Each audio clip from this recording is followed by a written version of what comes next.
beneath the tumult of events that separate men from one another, beneath that tumult runs the thread of a common destiny. For we shall either move this nation toward civil peace and toward social justice for all of its citizens, or for none.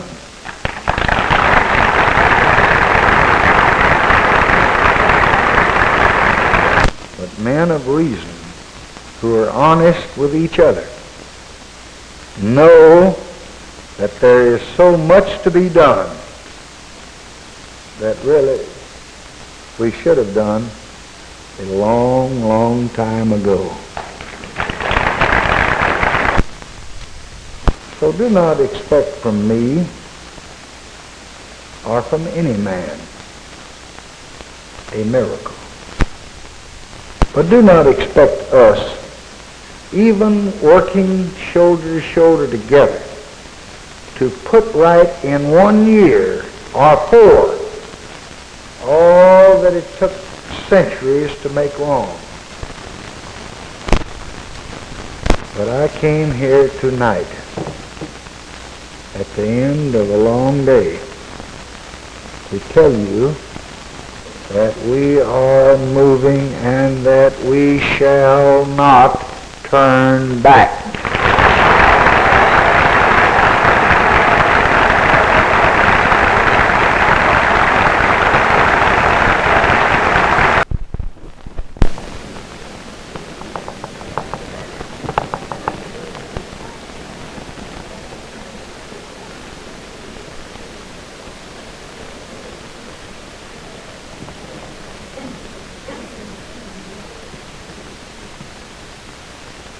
My beloved friend Philip Randolph,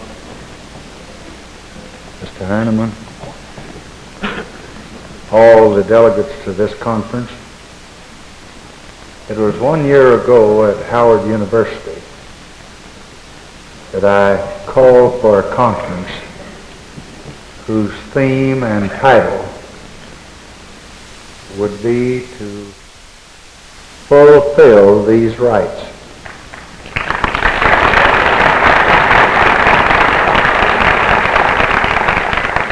I said that its object would be to help the Negro American move beyond opportunity to achievement.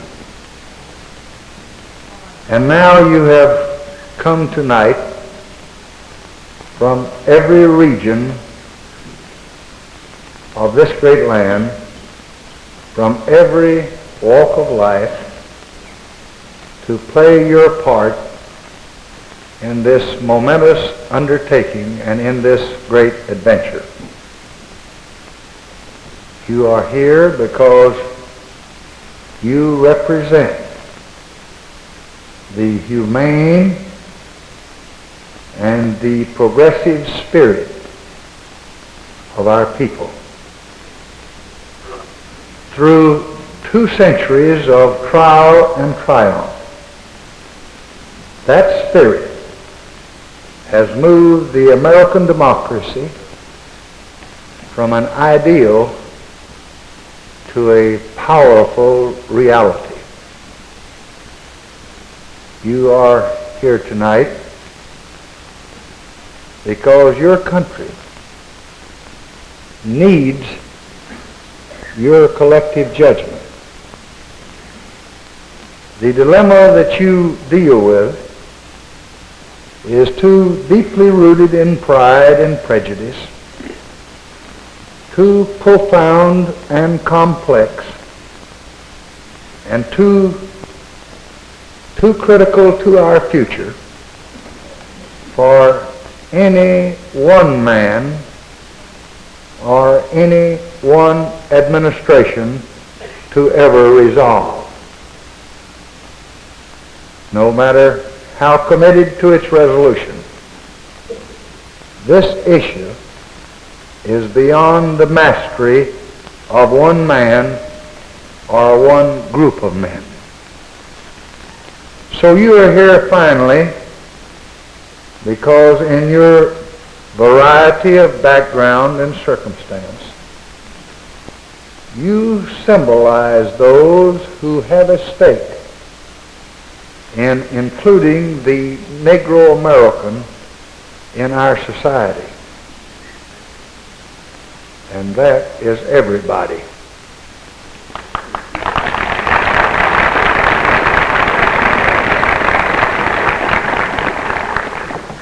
Negro and white, rich and poor, manager and worker, city dweller and suburbanite. I do not mean to say that every American feels that he has such a stake, because if he did, there would be no need for this conference. Some believe that they can put enough miles or enough dollars between them and the Negro's problems to escape the consequences of those problems altogether. Yet we know that the country is not large enough, nor any man wealthy enough to offer or to gain a sanctuary from the effects of widespread poverty and widespread discrimination. Some believe that the federal government can assume their personal responsibilities for justice to the Negro American. They contend, even when they refuse to admit it, that the mere existence of federal funds and programs and civil rights laws makes private action unnecessary. Yet we know that no national government, however enlightened, can by itself change the conditions of Negro life in America. There are some who think that the Negro should be denied inclusion in our society. There are some, too, who counsel the Negro to refuse a share in the society, even where it is offered, to go it alone, to seek and acquire power independently, so he may owe nothing to others. Yet, I genuinely believe that our whole experience as a people is otherwise. Those who have tried to divide us have always ultimately failed. Those who have built castles of prejudice have seen them come crumbling down. Those who have whispered the counsel of despair and the counsel of separatism have been ignored. For our beautiful America is not a planetary system with many atmospheres and many calendars and many temperatures. It is one large island of earth, inhabited by mortal men of many races and many faiths and many colors of skin. They all cry the same way. They all laugh the same way. If they are to build just and fruitful lives for themselves and their children, then they must do it here. And I earnestly believe we must do it together.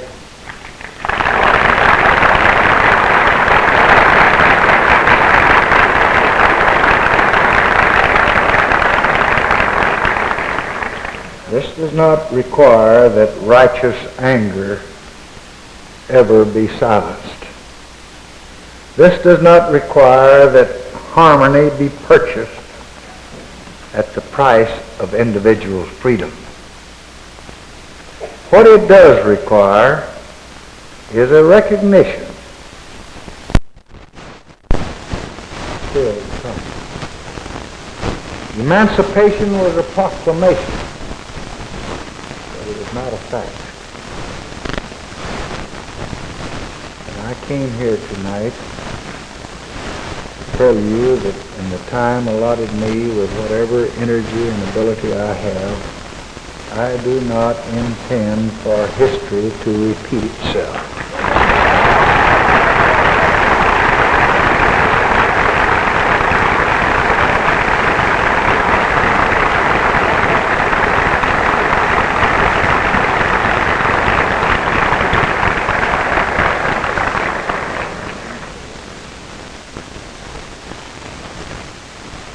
True, more legislation has been signed in the last few months, few years. True, Negro opportunity has been proclaimed,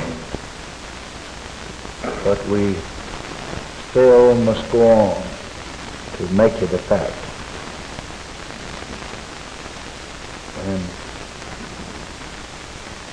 I came here to say to my friend Philip Randolph and to my friend Ben Heinemann, to every man and woman at this head table, every member of the council, and especially to every one of the 2,500 people whose children will remember that they came and they saw and they conquered here at this conference in Washington.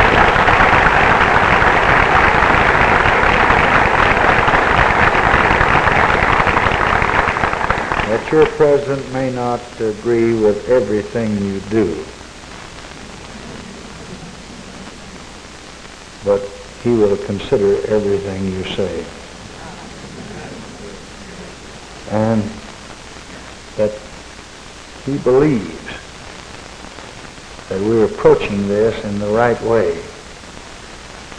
And as Jefferson said, I prefer the recommendations of the many to the judgment of the few.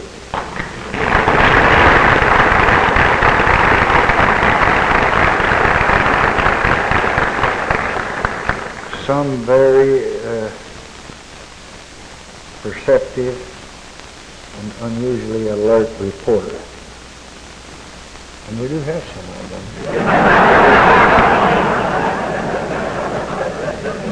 In the cabinet room at the White House this afternoon was quick to point out to me some developments at the conference and to ask me what comment I had on the great dissension that existed. And I said, well, first I want to observe that that's something that you people never overlook. But along with that dissension, there are lots of people that are plowing the furrow, that are going to come up with constructive ideas and with vision and with a platform that will bring a lot of people into agreement on goals that we have yet to achieve.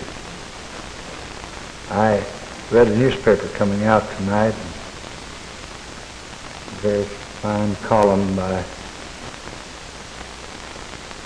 a great good friend of mine of many years who went around the world with me, that I called back from distinguished ambassadorial post to make the first head of my first appointment to USIA to succeed Ed Murrah. And he was relating a conversation that he had had with a Philadelphia banker. We usually think of Philadelphia lawyers. But this banker was pointing out to him that they had employed a few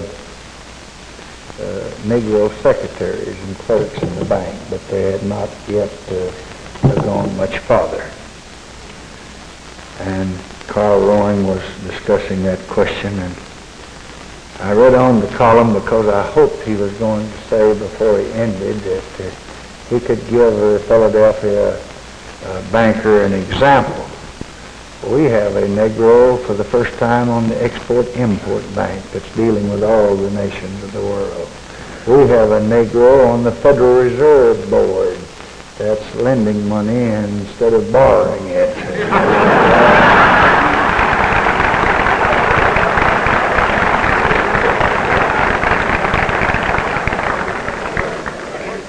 We have 10% to 11% of our population that are Negroes, and the federal government has 15% of Negroes that are employees, and we are proud of the work that they render. We're not satisfied that we have attained equal and exact justice and equal employment, but I've been working at it very diligently for 5 years, and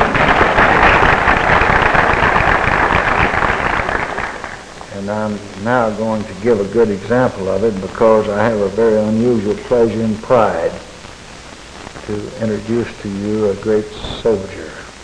I might say that the President of the United States does not often have the opportunity to introduce another speaker.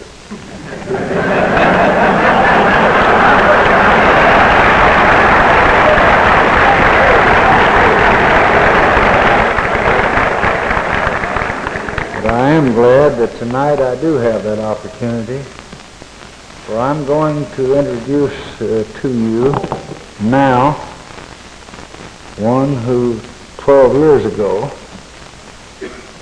established in the field of civil rights a beachhead from which we shall never retreat.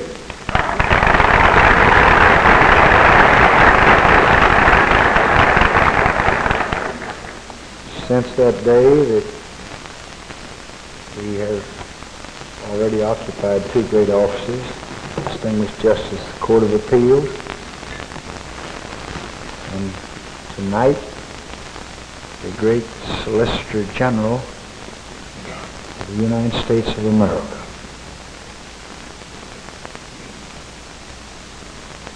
When he accepted this call and left his lifetime job to take a temporary one in this administration,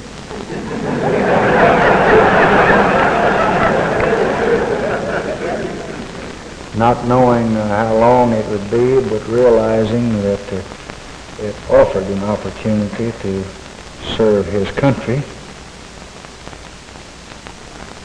I recall that he had argued already 33 major cases before the Supreme Court.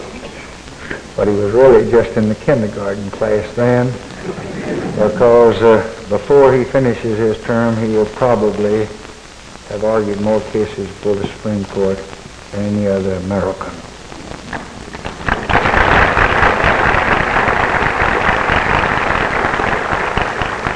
And let no man ever say that he is not a qualified lawyer and judge. I'm very proud that he serves my administration. I'm very proud that his is the voice of the people of all the United States before the highest and greatest court of this land.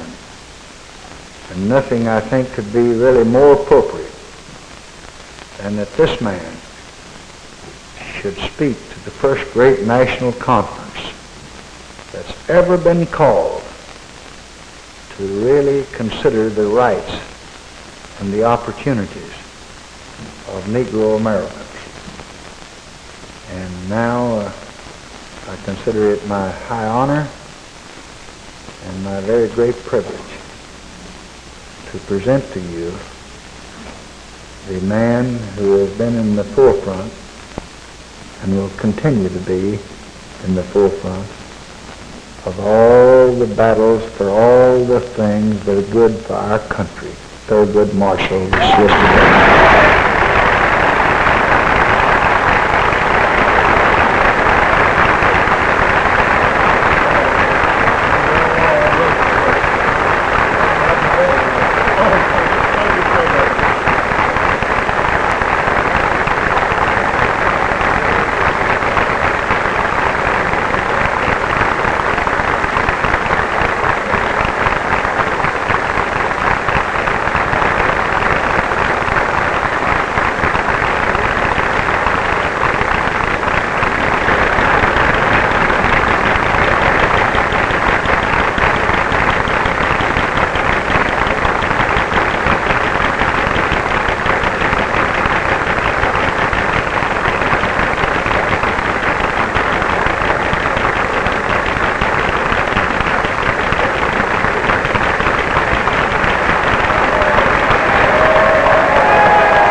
we shall either find the means to open employment to all of our workers, to find decent housing for all of our families, to provide a good education for all of our American children, or we shall see the American promise spoiled for each of them.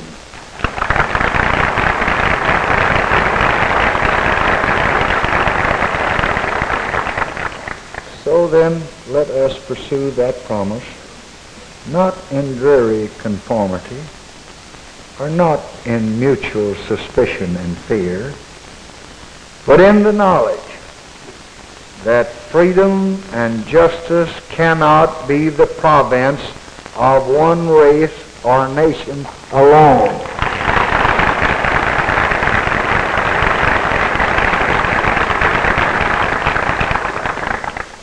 In our quest of that promise, let each man give whatever he has to give. If it be the courage to endure the scorn of bigots, let him give that. If it be the wisdom and the patience to teach children that are born into blight and suffering, then let him give that. If it be the chance of a job and the training it requires, then let him give that. If it be the willingness to change old ways and to hear the cry of those in need, let him give that. If it be the power to pass new laws or to enforce and execute old laws with conviction and fairness and justice, then let him give that.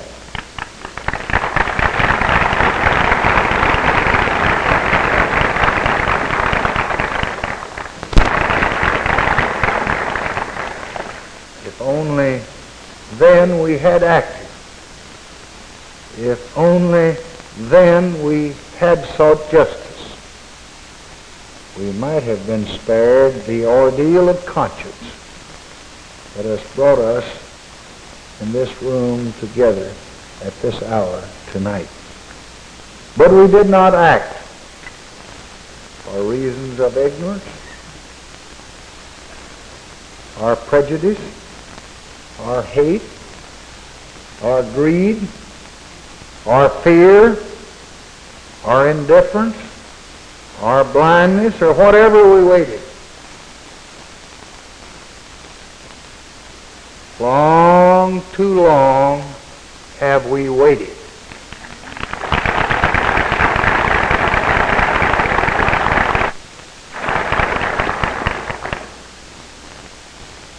And now the awakening has come.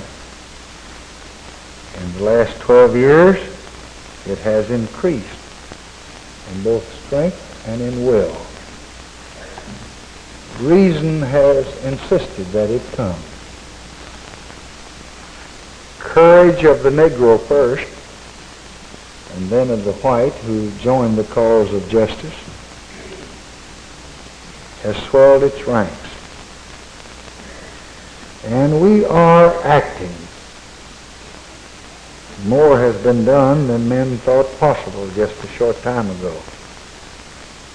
In stripping away legal barriers, in opening political opportunity, in attacking the lack of skills and jobs and education and housing that are really the taproots of poverty. And all of these efforts we have made mistakes, and we will make others. For we know too well our own weaknesses. We will arouse hopes, as we have already done, that cannot be quickly fulfilled.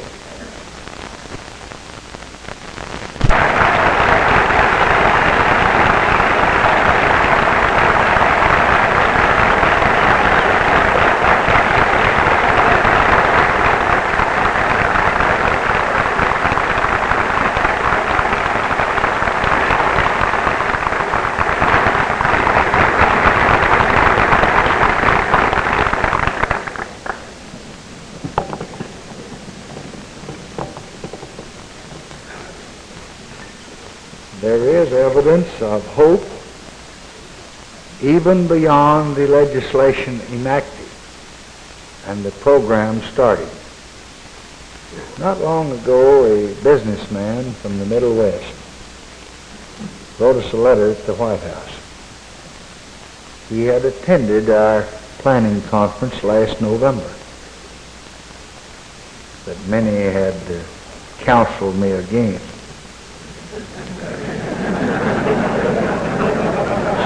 Had some recommendations on this one, too. But he had returned home, and he was filled with a new awareness of the Negro's condition in America. And he seemed to be fired with a determination to improve those conditions and to improve them in his own backyard, in his home community.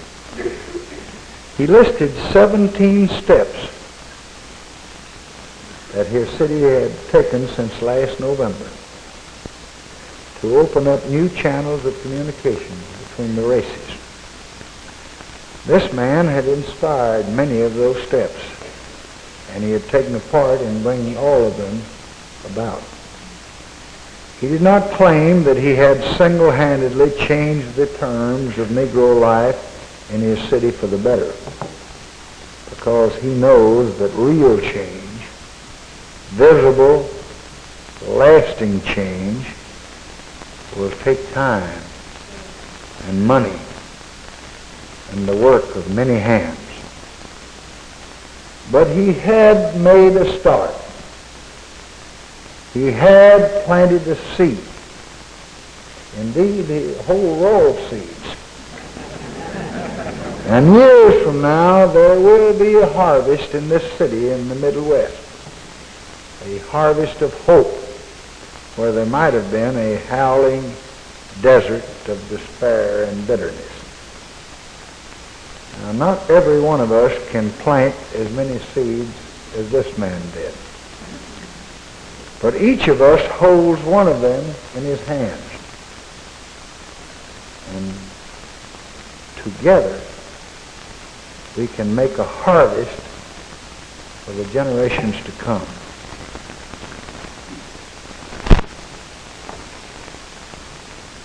I see some of the distinguished personages at this table tonight, and I'm fearful that the hopeless people throughout the country do sometimes expect a miracle from you. But I did come here to tell you tonight that I am prepared to give my days and such talents as I may have, to give them to the pursuit of justice and opportunity for those so long denied them.